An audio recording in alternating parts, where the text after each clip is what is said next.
गोटे मनरे चिंता आसिला परिचय मो परिचय मु कोठी पाइछि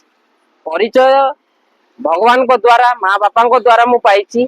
भगवान को आशीर्वाद रु माँ बापा को आशीर्वाद रु मु निज परिचय पाइछि ए समाज रे ए दुनिया रे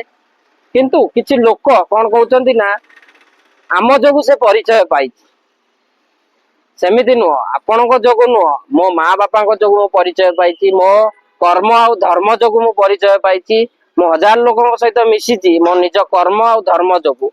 परिचय माध्यम थिला आउ मु आज परिचय जदि पाइछि मो निज कर्म आ धर्म जोगु आउ तम माने सब परिचय जदि कर्म धर्म रु पाइथांत लोक माने धर्म को सब बेले जय कहती अधर्म को कहीं विनाश हुए जानिथिबे किंतु धर्म जतबेले कांदे सेतबेले धर्म ही जय हुए अधर्म सब बेले मन दुख रे थाए विनाश हुए सेति निज परिचय जोठी पाइछ केबे सेठिकी निंदियोनी माँ बापा हमको परिचय देइचंती माँ बापा सहित रुहंतु दुनिया रो आपण को कोनोसी प्रकार क्षति क्षति हबनी किछि हबनी आपण सब बेले भगवान माँ बापा सहित रुहंतु भगवान को सहित रुहंतु एमती मोटिवेट करथिबी आपण को प्रिय उपेंद्र पात्र यूपी मोटिवेशनल जय जगन्नाथ।